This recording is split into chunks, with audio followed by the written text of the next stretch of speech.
இந்த கதையில மெயினான கேரக்டர்ஸ் யாருன்னு பார்த்தீங்கன்னா, சாயா. ஆக்சுவலா என்னன்னா, சாயா யாருன்னு பார்த்தீங்கன்னா, மேரேஜ் ஆகி இருக்கிற ஒரு பெண். அவங்க இப்ப மேரேஜ் ஆகி ஒரு 10 வருஷம் இருக்கும். அவங்க ஹஸ்பண்ட் பேரு பாஸ்கரன். அவங்க ஒரு பையன் ஒருத்தன் இருப்பான். ஸ்கூல் போற வயசுல ஒரு பையன் இருப்பான். அவன் பேரு சேகர். ஒரு சின்ன பையன் தான். ஒரு ஃபர்ஸ்ட் ஸ்டாண்டர்டோ, சயின்ஸோ படிப்பான். அந்த அளவுக்கு ரொம்ப சின்ன பையன் தான். துணி தைக்கிறது தான் இவங்களுடைய மேஜர் பொழுதுபோக்கா இருக்கும். ஸோ அவங்க ஹஸ்பண்ட் ஒரு ஆஃபீஸ்ல வேலை பார்ப்பாரு. ஸோ அவங்க ஹஸ்பண்ட் பாஸ்கரன் அவரு பார்த்தீங்கன்னா, ரொம்ப சிக்கனமா செலவு பண்ணுவாரு. ஒவ்வொரு விஷயமும் பார்த்து, பார்த்து செலவு பண்ணுவாரு. அது சாயாவ ரொம்ப வெகுவா பாதிக்கும். இப்ப எக்ஸாம்பிளா உதாரணமா சொல்லணும்னா, அ சாயாவுக்கு மேரேஜ் ஆன புதுசுல மேரேஜ் ஆகி வந்திருக்கும். இப்போ மேரேஜ் ஆன புதுசுல அவங்க ஆஃபீஸ்க்கு டிஃபன் கொண்டு போகும்போது, இவங்க ரொம்ப ரொம்ப பார்த்து பார்த்து ஆஃபீஸ்ல யாரும் கேலி பண்ணக்கூடாது. ரொம்ப ரொம்ப பார்த்து சமைச்சு குடுப்பாங்க. டெய்லியுமே வீட்டுக்கு வந்ததும், "நீ நான் சமைச்சது எப்படி இருந்துச்சு? நல்லா இருந்துச்சா?" அப்படின்னு அவங்க ஹஸ்பண்ட் கேட்பாரு. அவரு, நல்லாயிருக்கு" அப்படிங்கிற ஒரு சிம்பிளான ஒரு பதில் மட்டும் சொல்லிட்டே இருப்பாரு. அ ஒரு நாள் நைட் அவர் நல்லா கொஞ்சம் தூங்கிட்டு இருப்பாரு. தூங்கிட்டு இருப்போது இவங்க மெதுவா பக்கத்துல காது கிட்ட "உண்மைய சொல்லுங்க, நிஜமாலுமே நான் சமைக்கிறது நல்லா இருக்கா?" அப்படின்னு கேட்பாங்க.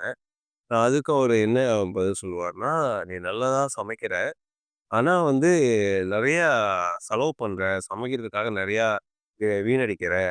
பட் இருந்தாலும் பரவால்ல. நான் ஹோட்டல்ல சாப்பிடுறத விட இது கம்பேர் பண்ணா செலவு கம்மி தான்" அப்படின்னு பதில் சொல்லுவாரு.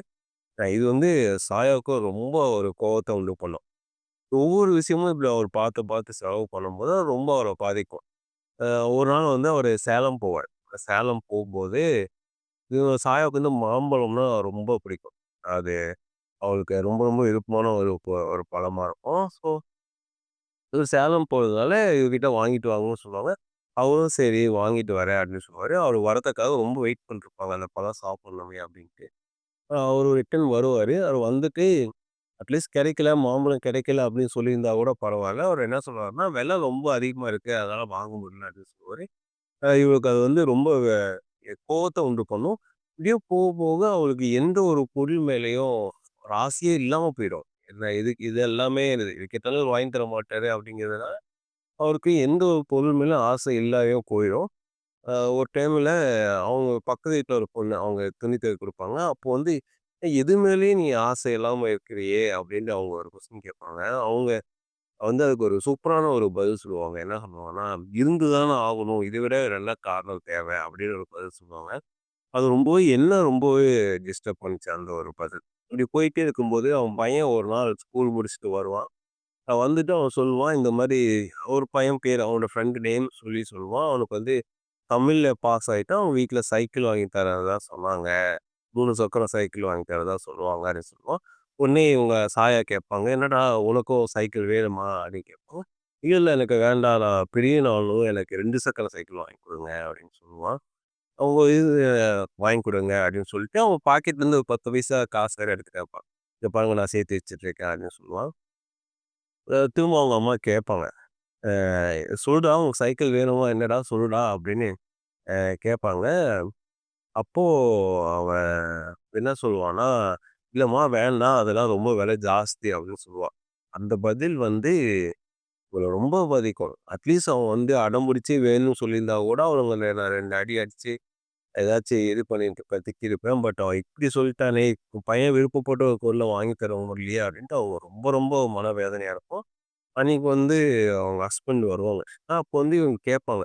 இப்ப சைக்கிள் வாங்கி தரலாம் அப்படின்னு கேட்பாங்க. எப்பயும் போல அவர் எதுவும் மாட்டேன்னு தான் சொல்லுவாரு. அப்ப ரொம்ப அழுத்தமா கேட்கும்போது, "உன் உன் நீ தான் துணி தைக்கிறல, உன் காசுல வாங்கி குடு" அப்படின்னு சொல்லுவாங்க.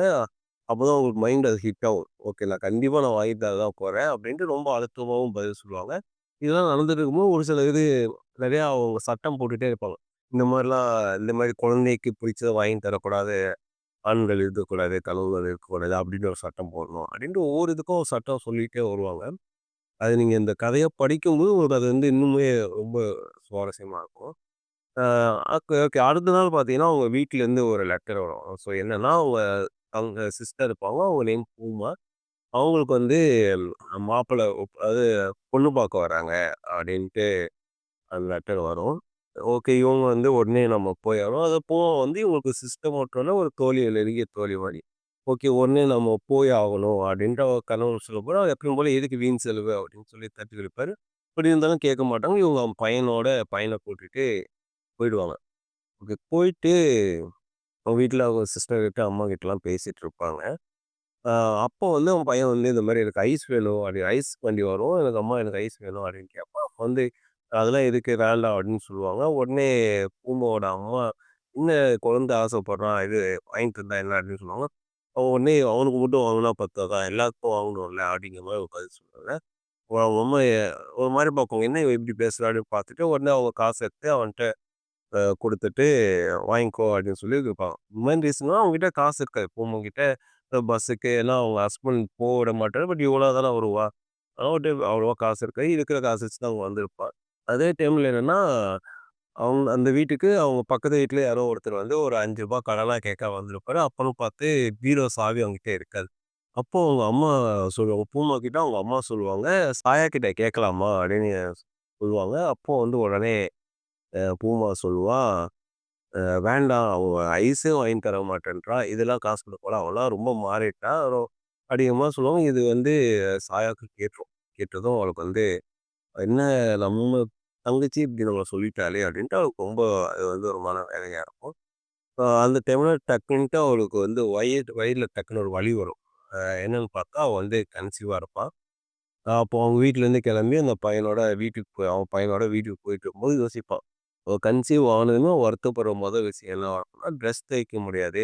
அவளுக்கு சைக்கிள் வாங்கி தர முடியாது. அப்படிங்கிறது தான் கலக்கம். 2வது என்னன்னா, இது அவன் ஹஸ்பண்ட் கிட்ட பாஸ்கர் கிட்ட சொல்லும்போது, இருக்கிற செலவு இது வேற ஒரு செலவா அப்படின்னு தான் கண்டிப்பா சொல்லுவான். அத நினைச்சு வருத்தப்படுவாங்க. என்னன்னா நம்ம இன்னும் உங்களுக்கு யோசிக்க என்ன வரும்னா, இன்னும் ஒரு தாயாகுறோம். ஒரு நம்மளுக்கு குழந்தை பிறக்குது. இத நினைச்சு கூட நம்மளால சந்தோஷப்பட முடியலையே அப்படின்னு ரொம்ப மனவேதனையா இருக்கும். அதேமாரி வீட்டுக்கு போயிட்டு அன்னைக்கு நைட்டு தூங்கும்போது அவன் சொல்லுவான். அவங்ககிட்ட சொல்லுவாங்க. ஹஸ்பண்ட் கிட்ட சொல்லுவாங்க. இந்த மாரி கன்சீவ் ஆயிருக்கேன்னு சொல்லுவாங்க. உடனே அவனுக்கு ரொம்ப கவலை ஆயிடும். ஓகே இனிமே என்னென்னலாம் செலவு வரப்போகுதுன்ட்டு அவன் தூங்காம கால்குலேட் பண்ண ஆரம்பிச்சுருவான் அவன் பாஸ்கர். இவங்க சொல்லிட்டுமே அப்படின்னு நிம்மதியா தூங்க ஆரம்பிச்சுருவாங்க. தூங்கும்போது சட்டம், சட்டம், சட்டம் அப்படின்ட்டு அப்படியே இந்த கதைய முடிப்பாங்க. யாராச்சும் நீங்க பார்க்க இந்த வீடியோ பார்க்குறவங்க, நீங்க இந்த கதைய படிச்சிருந்தீங்கன்னா, உங்க ரிவ்யூஸ கமெண்ட் பண்ணுங்க. உங்களுக்கு இந்த கதை எப்படி பாதிக்கப்பட்டுச்சு கமெண்ட் பண்ணுங்க. வேற ஏதாச்சும் உங்களுக்கு கதை வந்து நான் சொல்லணும்னு நீங்க விருப்பப்பட்டீங்கன்னாலும் கமெண்ட் பண்ணுங்க.